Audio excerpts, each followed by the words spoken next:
Okay, Steve. So initially, are you from Egham? Are you or somewhere around there? Kind Yes, of you don't south know of the where suburbs, Egham is. literally. Yeah, Yeah, yeah. you don't know where Egham is. It's near Staines. It's near Windsor. It's yeah. It was very white middle class where I grew up. My mum was definitely working class, and my dad was middle class. So I always remember her saying that she married up. You know, in the 50s, she married up, and she was from Slough. My dad was a sort of an accountant, but he used to play drums occasionally, and my mum loved singing operatic. So there was a bit of music there, but considering two out of the three kids I made a complete career out of it, and my brother was the drummer in the Members. It was relatively we became more musical, and now my son for a long time was a manager. He discovered Ellie Goulding and managed her up to pretty much world, like almost as big as you can be as an artist.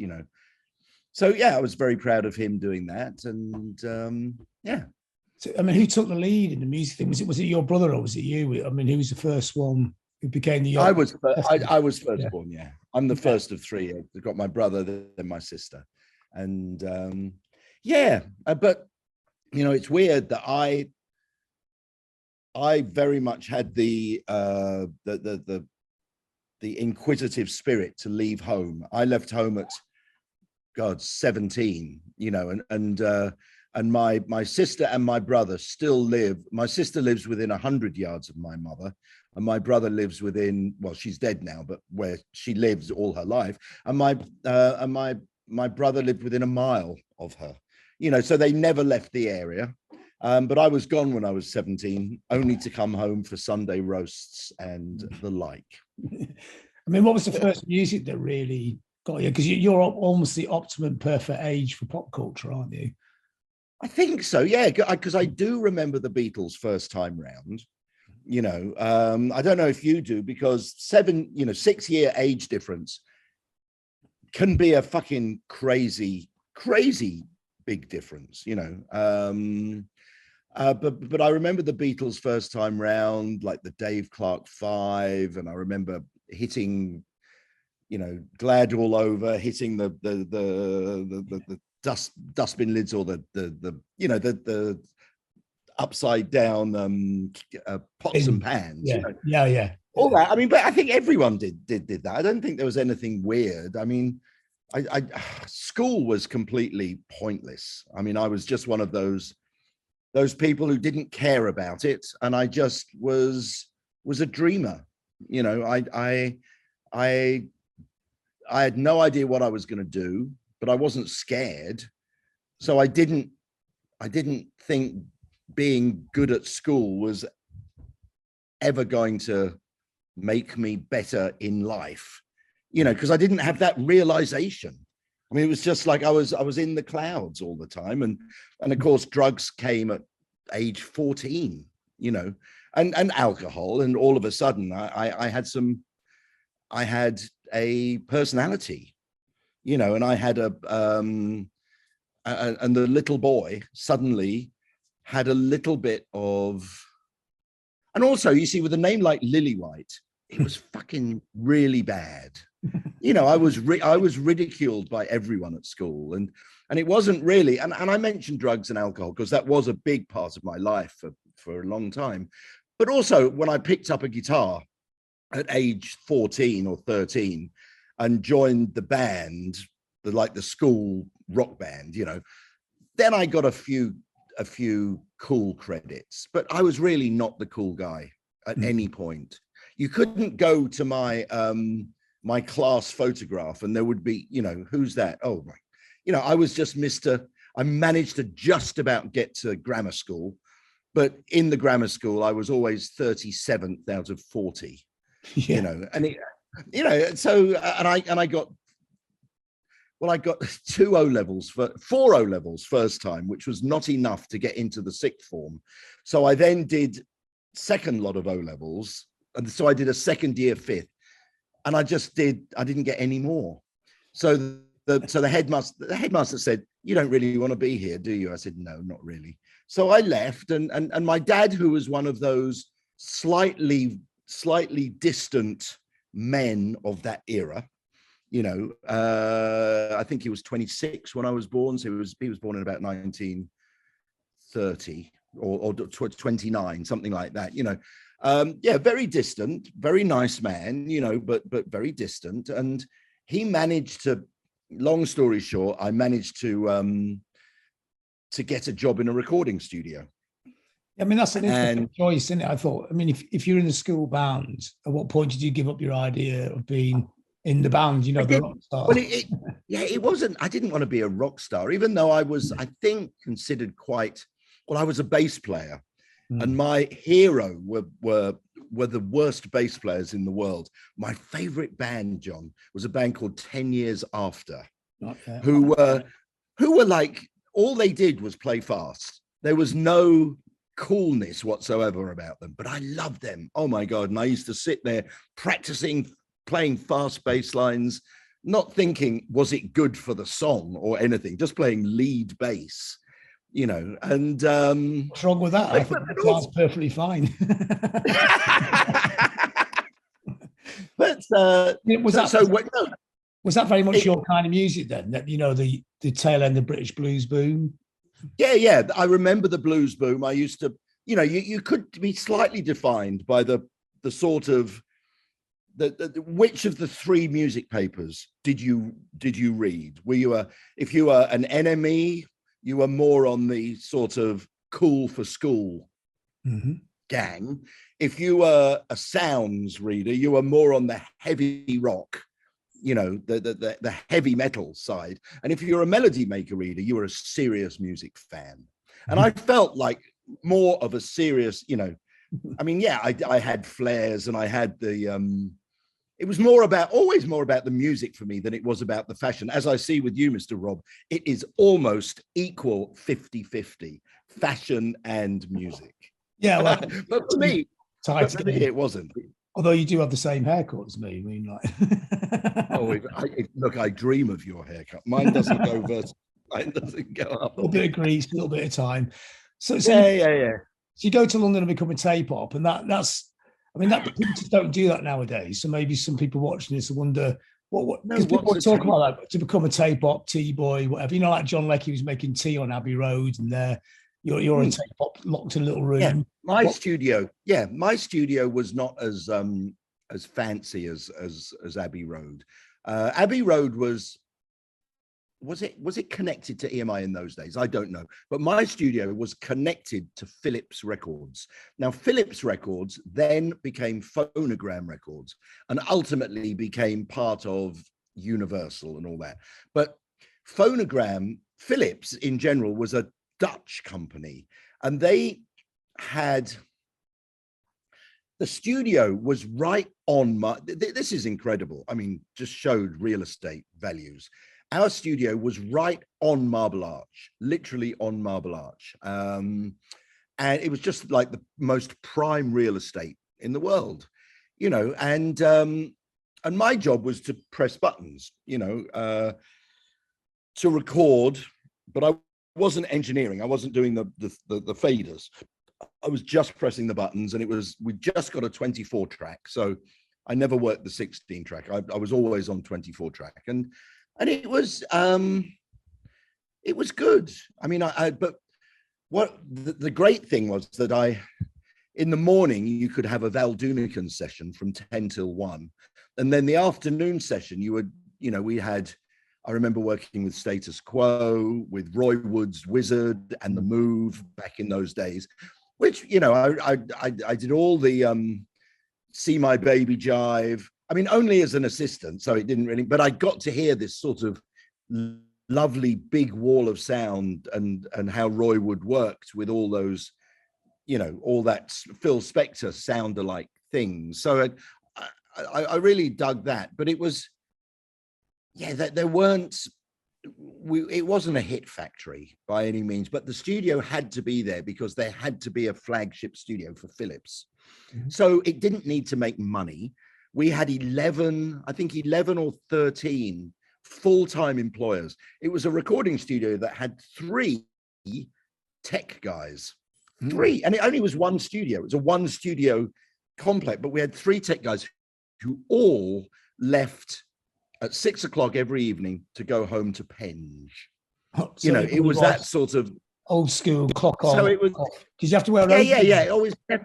It was, white coats and all that. Yeah, wow. Now, they didn't mind coming back because it was overtime.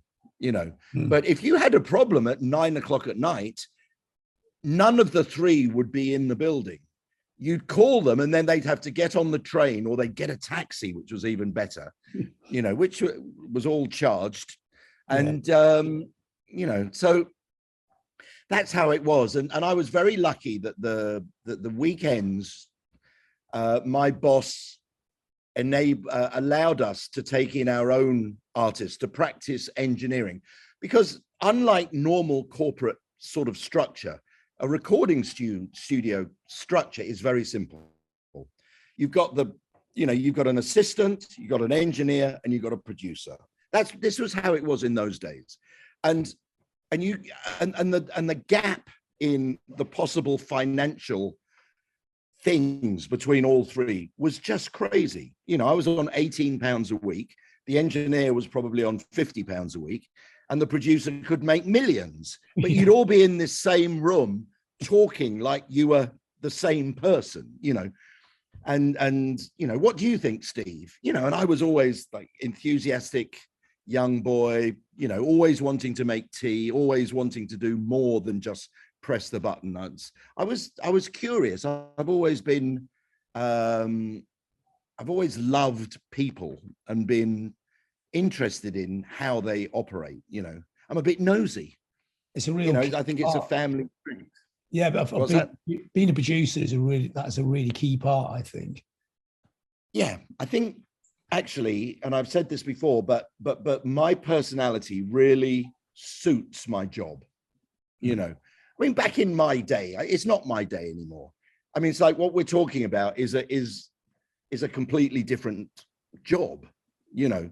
I mean, being a producer then to being a producer now, it's just, I did one of my slightly better quotes that I've ever said is, I'm not sure if I would join the business now because I'm not sure if I want to be a typist. Yeah, I've seen that. I mean, that's the thing. And so many people work on their own, like on a singular thing, but I'm a people person. I love getting a group of people together in a room. And my least favorite thing is when someone says, Steve, I'll do whatever you want. I'll never do that album. If someone says that, for me, I want someone to say, Steve, I've got all these ideas, but I need someone to help me put them. And I say, okay, give me idea one. Okay, I like that, but not that bit. Number 2, oh, take that bit and put that with this. And then, so it's like, I love doing all that. But do I ever have do I know what I want? No fucking idea whatsoever. No idea what I want. I just, but if you have lots of ideas, I can work with you, which is why actually I think I've done well with more difficult artists. If you look at the sort of Shane McGowans and the Lee Mavers, the slightly, and Morrissey, these people who are slightly eccentric. Let me say that, John Robb. Let me say that, slightly eccentric. I mean, when you were the tape-op, going back to tape-op days, I mean, did you have like an idea of going into the different roles, or were you just completely fascinated by even being a tape-op and just being part of that team, or did you actually think, I want to be the producer one day? I love being a tape-op, but as I say, I didn't get, at weekends we could take our own projects in, and actually the project I took in was a band called Ultravox, which was, as you know, but perhaps some people think of Ultravox as mid-year with the starched scarf going back. The Ultravox of my era was like a punky Roxy music with a guy called John Fox as the lead singer, singing about my sex waits for me like a mongrel waits downwind on a tightrope leash. And they were Genius. So do you like John Fox? Oh, I love them. Yeah, I think they're a great band. I mean, how did you find them? Did they find you, or they found me? Another guy at the studio said to me, Steve, there's this band who want to do some recording, and I hear you, meaning me, want to take a band in to practice being a producer. So we were introduced. They in those days they were called Tiger Lily, and John Fox was called Dennis Lee. And but we went in and we did some demos, and they got their record deal from my demos with Island Records. And they said, okay, you're signed. Who do you want to produce you? They said, well, we really enjoy working with this guy, Steve, the guy from the studio. They go, well, who is he? We don't know. You need some grown up on there, So because they felt like they were a bit like Roxy Music, they said, we'd love to, Brian Eno, please. And because Brian Eno was on Island Records with Roxy, there was a connection. So Brian, my first ever production credit was produced by Brian Eno, Ultravox, and Steve Lillywight. It was a 3-way credit with me last, but I was there. It's like you get a different little rungs on the ladder, and I got to this. I got on the ladder because it's weird. I never considered myself particularly ambitious, but when I look back, and you can only get clarity from looking back. I must have been ambitious because and also, that thing, the harder you work, the luckier you become. Yeah. And, I certainly worked really hard. And I then worked with sort of Eddie and the Hot Rods. But I didn't really I think it was before then. And then my roommate was friends with a guy called Johnny Thunders, who was, you still getting me okay? Because I'm not getting you so well, but you're getting me. That's probably the best thing. Yeah, was friends with Johnny Thunders, and his band called the Heartbreakers had just come to London, moved to London, and my friend Michael Beale said, "This is introduced me to Johnny," and basically it was well known that the Heartbreakers album called LAMF, like a motherfucker, that everyone was saying, well, the band are great live, but the album doesn't sound very good. So I remember picking up on this and saying to Johnny, you know what, Johnny? Yeah, I agree. I can make your solo album sound better. So that led to so I was on board to produce Johnny's solo album. And his manager at the time was this wonderful man. You probably come across him at some point, called BP Fallon. Yeah, I know BP. Do you know BP Fallon? Who's I think the term leprechaun was invented after BP Fallon. He's such a little Irish. Oh, he's just a wonderful, wonderful man, and he was really helpful for me. And so I got on that album, and it was a great album. It had Phil Lynott and Stevie Marriott and Paul and Steve from the Sex Pistols, and Peter Perrett and from the Only Ones, and Mike, the drummer of the Only, really, really great musicians and a great vibe, and a pretty crazy, but it was good fun. Yeah. I mean, it's a wonderful album, and it sounds great. It sounded big, clear. Yeah, it still sounded pretty good. I mean, already you're in the seats. You've what's this about three records in, Ultravox. Yeah. Eddie and the Hot Rods do anything you want to do, and So Alone. They're all classic records, and they all sound really good. They're all good, but no hits. And I really wanted a hit. So one night during the recording of So Alone, this guy called Neil Stevenson, who was Susie's manager, who was a little bit of a weird character, but we won't go into that. He came to the studio and liked how one song in particular called "You Can't Put Your Arms Around a Memory." He liked how that sounded, and he said, "Steve, we've just recorded our first single for Polydor, but we don't really like how it sounds. We used," and I can't remember who it was, some American producer was brought in for them, and because the band had 100% artistic control, you know, they said, no, we don't want to release it. It's not right. So, and I knew, because even Melody Maker did a lot of, you know, it was mainly an NME sort of band, but even Melody Maker were talking about punk rock. So I knew if I could do a version of Hong Kong Garden that the band approved for release, then I would have a hit, because there was so much momentum on the back of Grundy, on the back of the Lord's Prayer, you know, and all that it just, that you could smell that they were going to be successful, that, or at least you could smell that given the right record, they would have the right power pack behind them to get in the top 40. And of course, then it's up to it being a good record. But you know, it, because they had creative control, if it was released, would be the defining thing that it was a good record, because, you know, they weren't stupid, you know, and I love intelligent. For me, punk rock was much more an attitude than a musical form.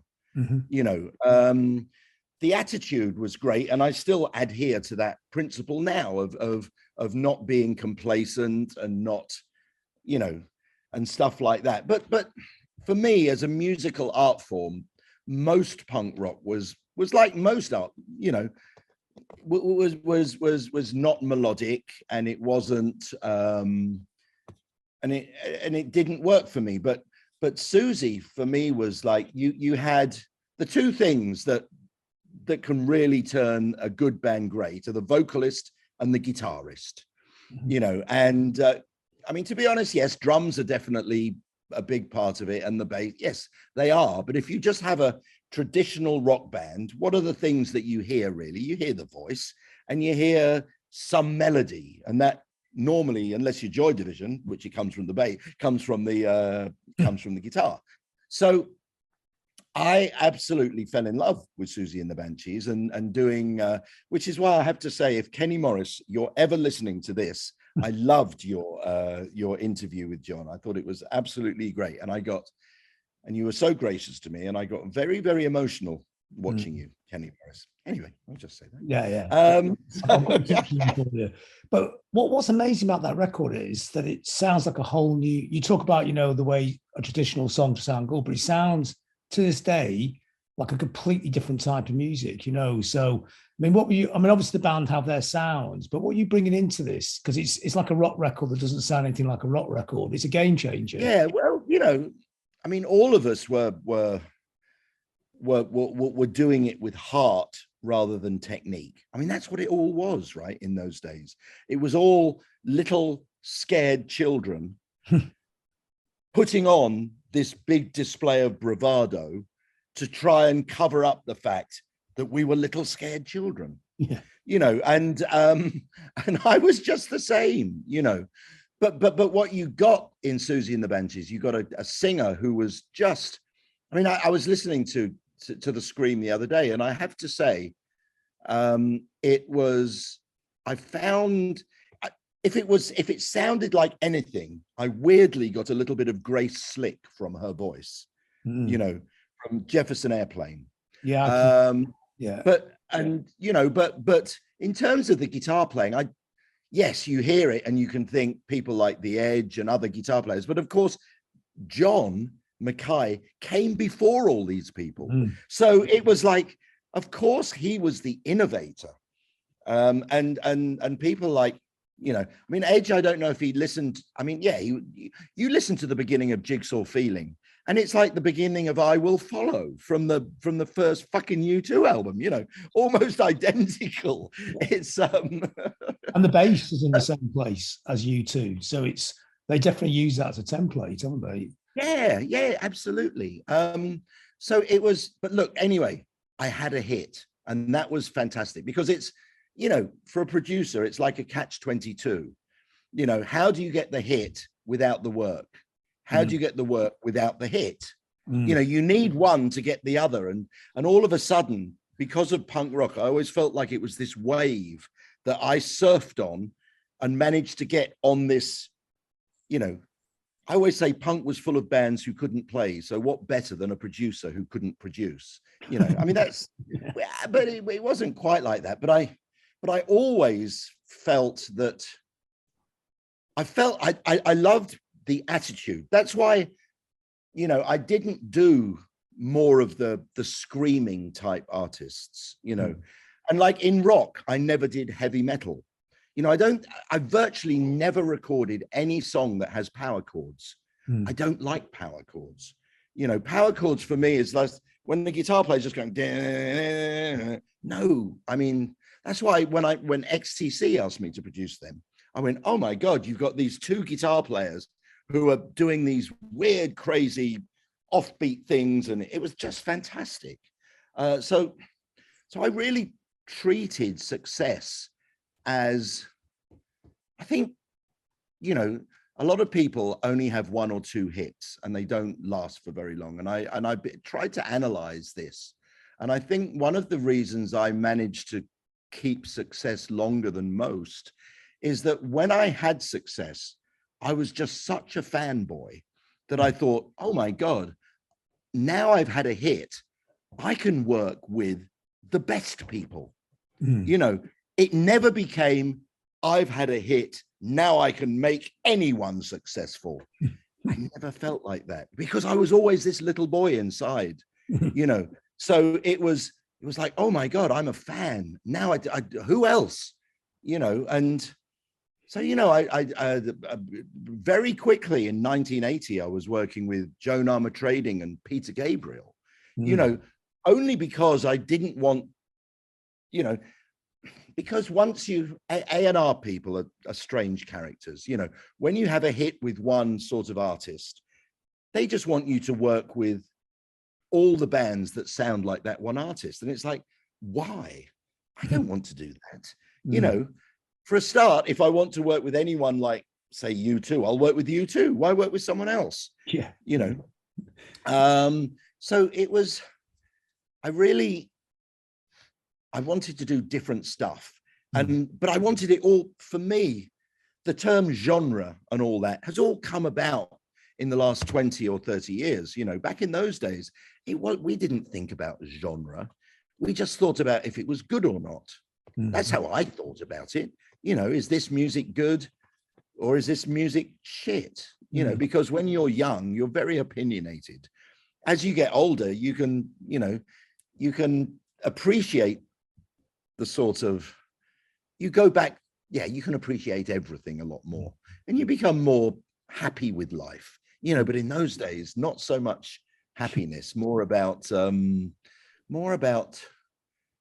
I don't know, survival. It was, you know, but working hard, I would never commit myself. You see, in those days, if a band wanted a producer, the record company would say, okay, give us your list and give us 5 or 6 people that you have on your list as producers. So they give a list of 6, my name's on it, say.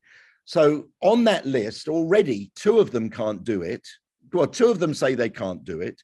1 of them says I can do it, but I'm busy till next March. And then that leaves 3, you know, and I never backed myself up. I never booked myself the next album while I was doing the one, because there was always going to be this, you know, because artists are untogether, you know, so they don't make their, you know, they want someone straight away. And it's like, yes, I'm ready for you. You know, it was, so I always got the good gigs. So in that period, you know, when you those bands, I mean, obviously like the Banshees and XTC, who I find very underrated, but, you know, really pushing forward what can be done with music sonically. You know, those records you work with XTC, Drums and Wires, Black Sea, fantastic sounding records. What are you bringing in there? And what's, you know, because there is definitely, and even Peter Gabriel, when I hear his records, it does fit in that space, you know, sonically. Well, that makes it sound modern at that time, you know, different from the 70s or 60s record. Yeah, well, the Peter Gabriel album was, not many producers have a sort of, you know, there are some producers who really have a handful of landmark albums where they go, you know, it was a sonic flag post on the moon. You know, here we go. I put down the flag post, and you know, Trevor Horn for me does that. He's a cunt, but he's a fucking brilliant producer. I love, you know, it's like when I heard Frankie Goes to Hollywood, I went, you bastard. When I heard Owner of a Lonely Heart by Yes, the middle, I mean, it's just brilliant. But for me, I suppose the Peter Gabriel album was that, because he didn't want to use cymbals, and I had been really experimenting with this ambience thing, which actually started with Kenny Morris with the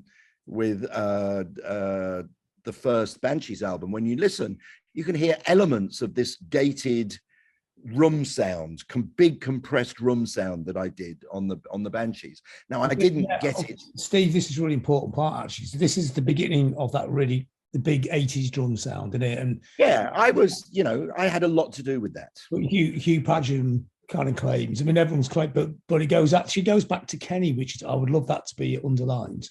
Yeah. Well, you know, Hugh Padgem was my engineer when we did the Peter Gabriel album, which is where it first really showed its head in that form. But I had been pushing and experimenting before with like the Psychedelic Furs. You listen to Sister Europe by the Psychedelic Furs, which is another great song, you know, all done before the Peter Gabriel album.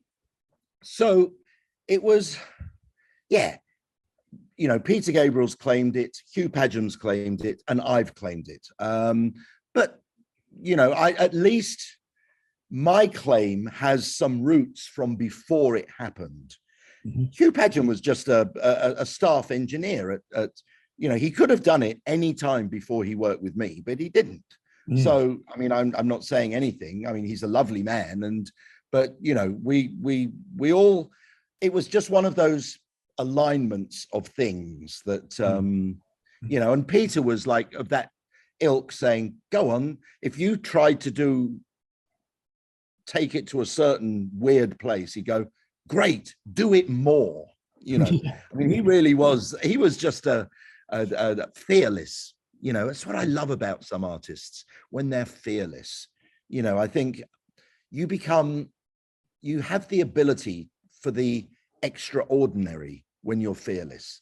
I think the people who are fearless tend to be either, weirdly, the middle class are not fearless.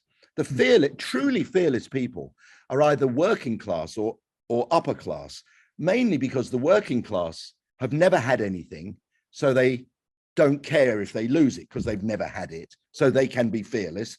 An example of that is Bono, you know, absolutely fearless, doesn't give a fuck, because even now, you know, he's almost a billionaire, but you know, and at the other end, it's interesting that period, you know, that you know, with records like Banshees, XTC, Peter Gabriel, that period, that idea, the fearlessness, and also is that part of what's making that sound? I want to know what you're doing. What's your role in this? Are you helping shape the songs, or are you helping? Yeah, well, it depends. I mean, Peter Gabriel was a different thing, because up until Peter Gabriel, all the artists I'd ever worked with, I was at least their age. Look, we're talking in terms of you know, when you're 23 and someone's, or when you're 23 and someone's 19, that's a big gap, 4 years, right? Because the percentage of the time that you're alive, that's a big percentage of your total age. When you get older, of course, it doesn't mean anything. But so I think when 1980, I was 25, I'd had a handful of hits, and that was when I produced Peter Gabriel. And I don't know how old he was. He must have only been 27 or 28. Yeah. And I think he's only 3 years older than me, but he was definitely older. You know, even the 3 years at that time, it felt like, and so that was the first time I'd ever worked with someone who was like from the era before my success, you know. And also it was the first time I'd ever done anything which wasn't start it and keep going till it's finished, and it wasn't a band. So, you know, I've always, in general, my success has been I veered towards bands. I've always felt that bands have a sound, you know, and it's up to me to choose the best bands. How do I get to work with the best bands? I have to have hits. How do I have hits? I work with the best bands. It's like, it is, it's the catch-22, you know, but so in effect, you kind of joining the band in a way. You're part of this team, and it's a symbiosis between those individuals that makes a great record. Yeah, I think so. I mean, there's a fantastic, well, it's not a fantastic, it's very slow moving, but BBC Bristol made a documentary in 1980 called XTC at the Manor, which was basically an infomercial for Richard Branson.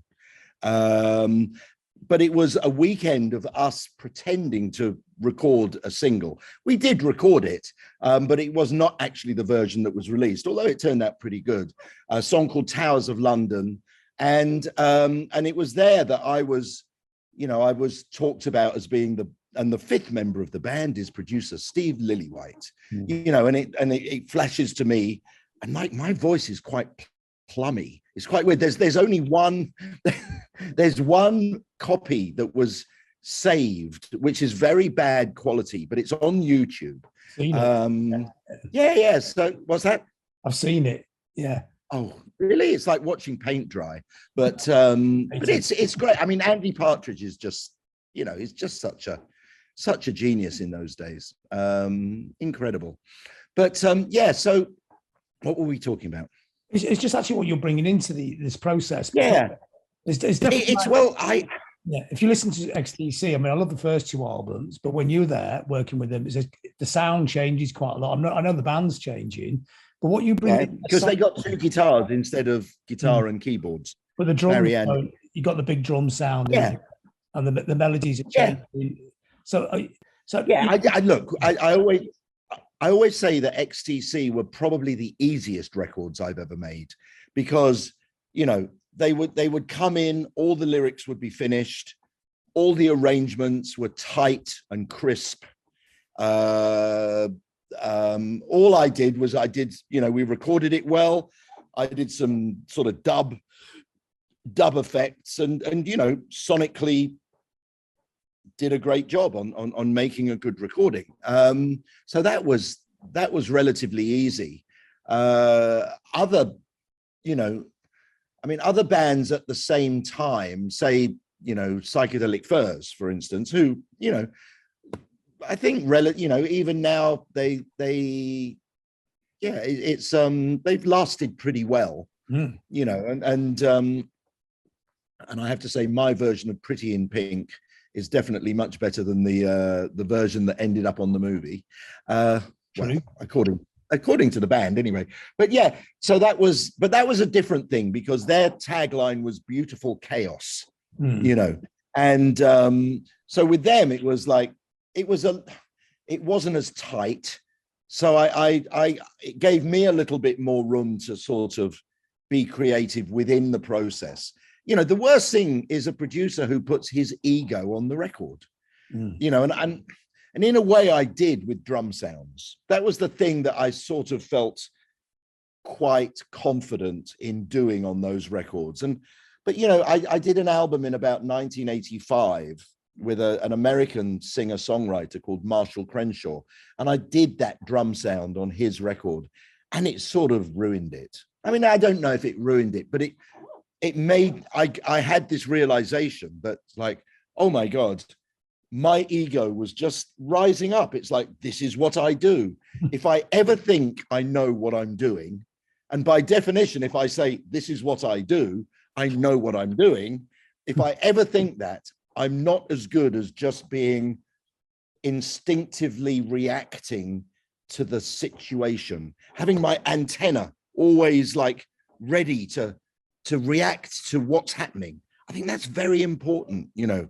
And of course, having been in studios since I was 16 years old, it was my, you know, I've often said in a studio, I feel a bit like the lifeguard on the beach.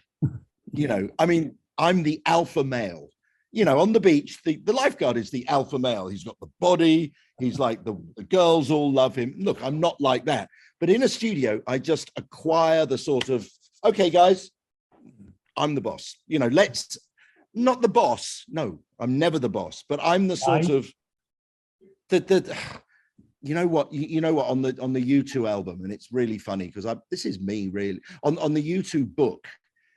I never read it. It was too long. But what you do, you go to the back, don't you? And you look at your name in the index and you go to the pages that you're. Yeah. So I looked at my thing, and it was and the very first time I'm in the YouTube book, Bono says, and we remember the first time we met Steve Lillywight, he reminded us of a children's television presenter. And and that's exactly, it's like, okay, what we need are some songs and some sticky back plastic, and and that's and so that's really how I, very matter of fact, and just like, let's get it done. Because the idea that, and this sounds a very simple idea, but it's sort of serious, that when you're making a record, it has to be getting better as it goes along. Now that sounds duh, of course it must be, but so many people, and this throughout your life, John, you meet musicians. Oh, I hear you're in the studio. Yeah, how's it going? Well, 1 week in, we got it sounds fucking great. Now when the album comes out, it's not very good. There must have been a time when fucking great turned into not so bad, into, oh my God, so I want to keep that fucking great mentality as you keep going on a record, and steering it to make sure that when it's finished, it really is fucking great. And some interesting things you say, actually, when I read your interviews, that one thing you do is you get the vocals down early, because people tend to put them on last, which I think is something that nearly every studio I've ever been in, people forget to do that, because it defines. Well, they do. Yeah. Well, it doesn't have to be the finished vocal, but I like to get a vocal, because it's when we're doing a painting, and the vocal is like is the vase of flowers at the front of the painting. So let's have the vase of flowers there, then we can put all this stuff behind it, and maybe we then change the flowers to a tree, or we it doesn't have to be but yeah. But in U2 times, it starts out as a vase of flowers, and it ends up as a toy train. It's just ridiculous. But we could spend weeks talking about them. And well, interesting, because we could talk about them, because they're pretty defining records in your career. Just scale of the size, how many they sold. So how did that process start? Did they come to you because you work with the Banshees and because you work with these other Psychedelic Furs, etc.? No, the funny thing is that they were in love with Joy Division, and they loved Martin Hannett. Who was he a friend of yours? Did you know him back in the day? Yeah. You knew him well. Yeah, I never met him. Yeah. He was my nemesis in a way. We were sort of both doing similar things. He was a lot more, he was really creative, and he was the king of one piece of equipment, which was called the Marshall time modulator. And sometimes I would go into a studio after he'd been in, and I would immediately go to the Marshall time modulator and plug something into it, just to see, with the settings that he'd ended up with, just to see what it would sound like. No, because he was an artist with that, and maybe a little one-dimensional, but anyway, he did the first U2 song called 11 O'Clock TikTok. And he was all scheduled to do the first U2 album. And then Ian Curtis decided to leave this mortal coil. And so Martin, who was obviously, if ever there was a fifth member of a band, it was Martin Hannett with Joy Division, And so he didn't didn't get involved. So basically he said to U2, I can't do your album. There was some reason, although in the Joy Division movie, the time frame is a little bit weird. I don't quite know. But anyway, he decided he couldn't do Joy Division. So they basically went back to their list of producers, and I was like number 2. So I went to see a gig, which was when, Bono said that great quote. I was sitting my version of the event. He thought I was a children's television presenter. They were like the most monosyllabic. Who is the television character who Kevin, teenage boy who can't say any, I mean, they were just like no personality whatsoever. If you really thought that there was anything in this band off stage that was the only person who had any form of front was Adam Clayton, who was actually completely putting on this thing because he didn't know how to play bass, and he doesn't think like a musician. He's actually a brilliant musician. And I was talking to him the other day about this, and it was like, no, I won't tell you what he said. We were talking about. He said, Steve, I've just been to see X play at a huge gig in Paris, and he goes, and I said, how were they? He says, you know what? I think their bass player's worse than me. And it was funny, and I said to him, look, Adam, you're putting yourself down, and yes, okay, he can only go boom, boom, boom, boom, boom like that. But I said, you listen back to the first U2 album, there are some bass lines there that are just completely, really great. Now, the thing is, he did it without any knowledge. And then you get a little bit of knowledge, and then you get into that sort of average position. But when it's all heart and it's all soul, and all from your spirit and fear as well, actually, he was really good. And he was my because in those early albums, it was very much, there was the Bono and Edge and Larry, who were quite pious and quite, stoic in their, much. Normally, you see, what happens is when an artist, when they're not successful, they're really jokey, and then they become successful, and then they put the walls up because they get paranoid. With U2, it's actually the other way around. The walls were up at the beginning, and then once they got successful, it's like, wow, yeah, let's make it all ridiculous, which is great. But in the early days, they were, but Adam wasn't, because Adam was the one who was the drinker and the smoker and stuff like that. And of course, so me and Adam became buddies because we were doing the naughties, and so we would stay back in the studio when all the others went home, and bass overdubs. We loved doing bass overdubs, like doing these crazy sorts of harmonics through it was, again, sort of Joy Division influenced, and they didn't, they never wanted to be like, sometimes live in those early days, they tended to get really heavy rock, it would be like that, but they never wanted their albums to sound like that. They always felt that art was the thing that they were striving for, rather than bluster. Bluster. Yeah. So so with I developed with them, actually. So when you're saying that XTC would turn up and everything's worked out, but with you too, in a sense, your role as a producer, pull something out of them, and they're prepared to be really pushed to get this thing. Yeah. Well, U2, Bono, even on the first album, Bono did not have all the lyrics, and they'd never recorded any of the songs. So any overdubs were always sort of driven by me, really. So it was, so there was a lot of experimenting and things like that, which, there's just these little touches that turned it into something a little bit more psychedelic, than just, Yeah, than just a faithful, good recording of a band. I never was interested in just doing that.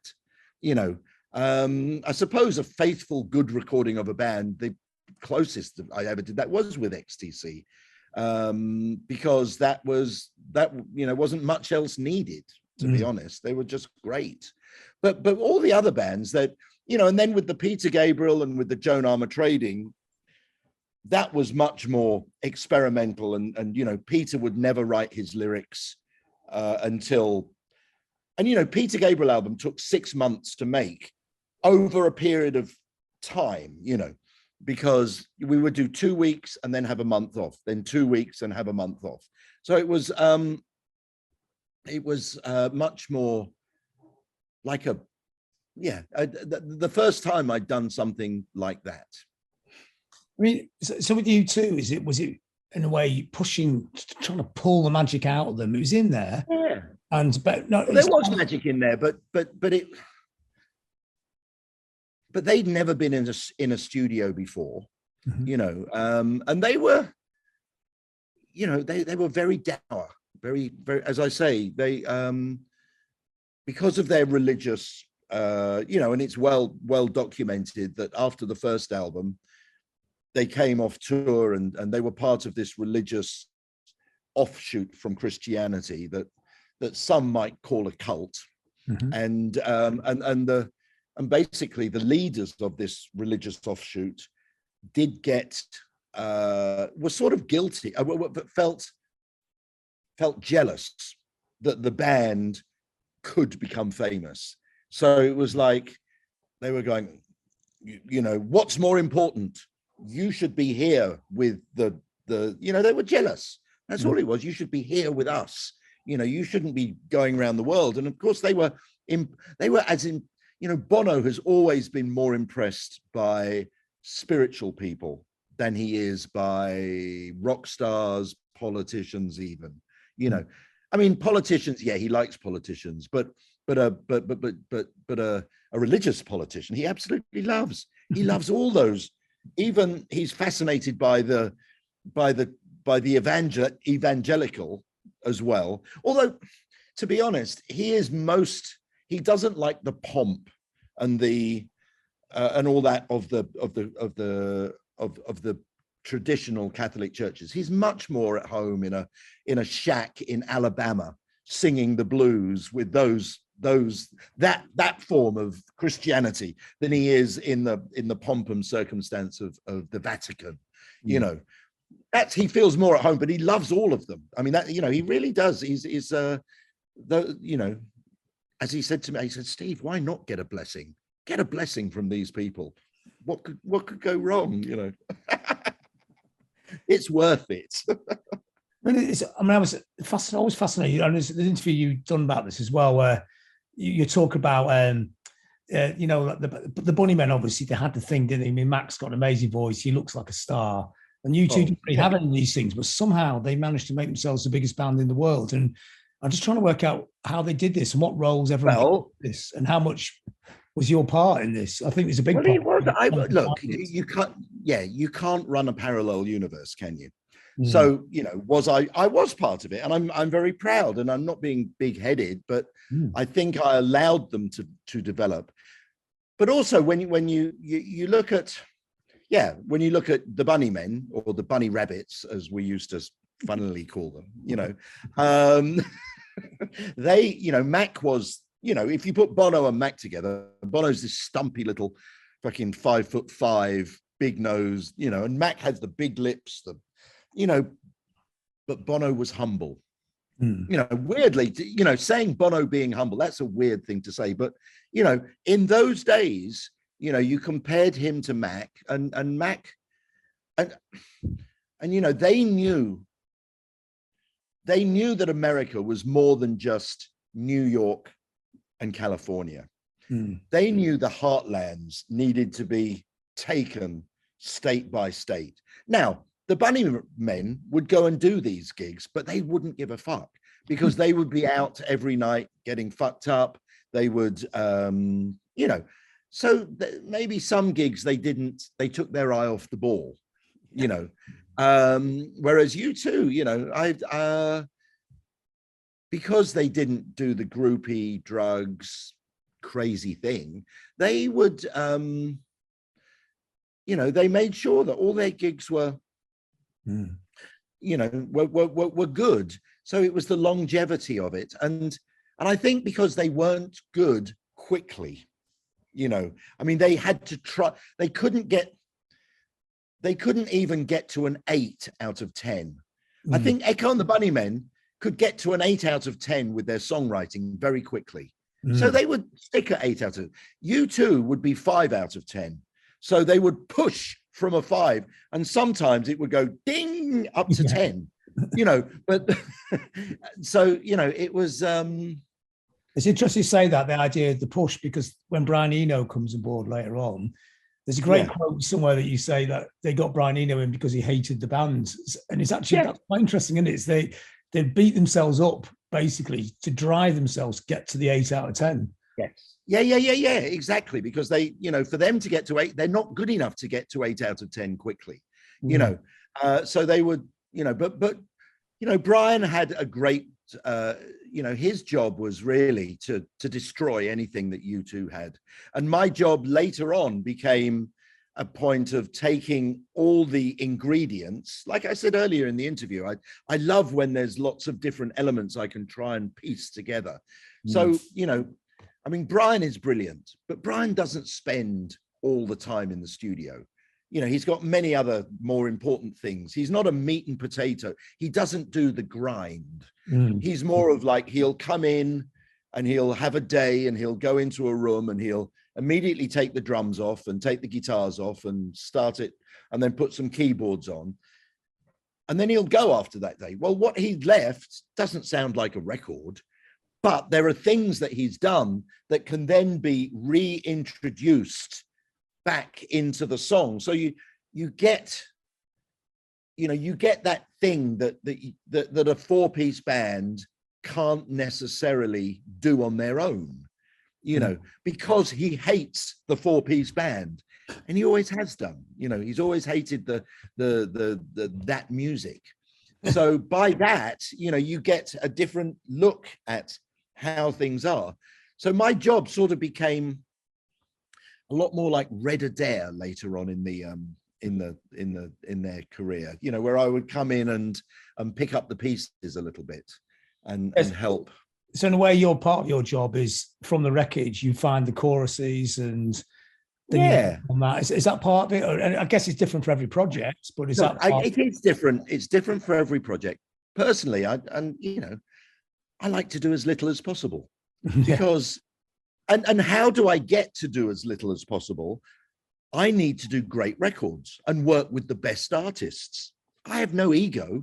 I'd much rather do fuck all because, you know, but the moment you drop your standards, you then realize that you're going to have to do more. So for me, as a producer, one of my biggest production decisions is to do it in the first place. You know, I'm very, you know, and then once I agree to do it, I'm all in, you know. And I as I say, I've got a good nose for knowing when an artist is at their sort of, you know, all artists go like this, you know, they get creative, they get not creative. I've got a lot of people at their best, you know, and you know, I got the Pogues, for instance. I mean, boy, when I worked with the Pogues, it was all there. It was fantastic, you know. All it needed was a grown-up as such, because they were, and you know, simple little things like don't record the Pogues at night. Why? Because they're all pissed. You know, it's very simple. You know, although, you know, Shane, it didn't matter when you recorded him because absolutely bohemian. It didn't, didn't matter whether it was 8 o'clock at night, 8 o'clock in the morning. You know, he was, you know, but I would say Shane was an underachiever. I mean, the only thing is that he hasn't made any records recently, which is probably a good thing. But no, what an incredible talent. I mean, just, you know, and I it's weird. It's the first, are you Irish? No, half Scottish, so it's sort right. of. So you've got the Celts, yeah. There's a little bit of Richard Jobson in you. I can see that. I know Richard. Yeah. You know, oh, isn't he a lovely man? How is he? He's lovely. I remember. He's back out of the skids. He's doing stuff. He's oh, great. got a book out. Great. He's very busy. Yeah, yeah. I always remember him being because I did Big Country, and you know, Stuart was a very talented boy as well. Again, probably listened a lot to John McKay, and you know, just I would love to get hold of John McKay. I'm trying to find him for you. Yeah, you are. Oh, that would be great. That's just a little side thing. Just because we're getting to that point, John. You know, where I sort of want to just reconnect with the people before it's too late. You know, because I don't keep in touch with them before it is too late. Before I read or they read in the papers, you know, died in a car crash in Bali. Well, it wouldn't be a car crash; it would be a motorbike crash, as I drive a little scooter around here. Yeah. But you know, it's So yes, you did Big Country, and Big Country. They were great. They suffered a little bit in America from being considered. You know, if your hit is the same name as your band, it's not good for your credibility, you know, because you're considered a little bit of a novelty act. Yeah, you know, and yeah. I mean, go back to the Pogues again. That was interesting because that was the kind of this slightly different phase. I mean, I know it's not all completely in phases, but there's more of a folkiness to this. It's not the big post-punk, you know, the brittle clean sound. This is a different. Weirdly, sound, yeah, it was. I'm not sure if I would have done the Pogues if it hadn't have been for a wonderful man called Frank Murray, who was the Pogues manager, had also been Kirsty's manager before I met Kirsty. So it was, and I was in, I think I was in Dublin working on the Joshua Tree, and Frank, you know, was friends with all the you know, Frank and Paul McGuinness, all big drinking buddies. And I met up with Frank through Paul McGuinness, and he said, "Oh, Steve, you know, the Pogues are, you know, doing an album, and, you know, we'd love, you know, would you be interested?" And I went, "What's the lineup again?" And he goes, "Bass, drums, accordion, acoustic guitar, singer, and cittern." You know, and I went, "What the fuck is a cittern?" He goes, "Oh, it's this guy Terry Woods play." You know, so it's it was fantastic. You know, they were such a spirited band, and you know, and I love, you know, the whole album. If I Should Fall from Grace with God is a great album. Not just Fairy Tale of New York, which of course is a Yuletide smash, but you know, it was great, and so I got them at their absolute peak then, and then it sort of went a little bit messy, and like all things, you know, that burn bright, they don't burn bright forever, you know. So that was a pity. In a sense, what they were doing is quite traditional, but they already brought it through a filter of punk, so they already changed a bit. And when you know, Shane was in filter as well. You know, is this a filter of that period? Great. Yeah, Shane was in the nipple erectors and the nips, and then, you know, he was definitely had the vision. You know, he had the vision, and again, like a lot of, you know, he probably stole a lot from you know, in the way that Morrissey is a thief as well, you know. But you know, God bless him. Yeah, this is. Oh yeah. God, I did 3 albums with Morrissey, and still didn't really know him that well, even though we were even living. I was thinking about this the other day. I probably lived with Morrissey for about 8 months of my life, because we did 3 albums, just under 3 months each album, and always in a really nice residential studio down in south of England, you know. And it's like, if someone said, well, I mean, he's the only artist I ever met who wears his own t-shirts. Yeah, you know, and that's great. He would always come to breakfast completely, you know, hair done, never a hair out of place, just and a wonderful, gentle person, you know. But again, he would let me and the band, even though it wasn't a band, but he let us do all the music. You know, we would really sculpt the music, and often we would do it. I would try and get him to do a vocal as early as possible, but he was, you know, probably the best. You know, I mean, I agree. I absolutely will say the best version of Morrissey has always been with Johnny Marr, because what you had was two such diametrically opposite ways of looking at music. So even though they would join together with the New York Dolls, but when you actually spoke about, when each of them, I mean, you listen to I used to hang out with Johnny a lot, and he would like play a Smith song on guitar, and it would be almost impossible to, what is that one? Because it's only when the melody goes on. So what I'm saying is that Morrissey doesn't think in terms of verse, chorus, or anything like that. So he just starts singing when he thinks it's time to start singing. So quite often when I was working with him, you know, I would like be putting down some music with Boz Bora, you know, and the band, and we would have our own, like, he would, you know, the songwriter, the music writer would have his, like, this is the chorus, this is the, you know, because that's how musicians think, you know. But then it's like time for Morrissey to do a vocal. He'd come in and he'd start the verse halfway through the verse, and he would sing the verse and then start the, you know. So it would be like this wonderful sort of not acknowledging the positioning of the music. He would just sing where he decided to sing. And it was really, really great. As I say, the Smiths were the best version of Morrissey. I still sing that. For me, you know, either second or third greatest band ever for me. You know, there's no question. Sometimes second, sometimes third, but who's your two as a matter of interest? Beatles number one, you know, because because their records never sounded similar, you know, and weirdly, I'm, you know, being a studio guy, I would definitely put Queen up there, because there's something about Queen, and weirdly, Queen, I will argue, Queen did something the Beatles never did.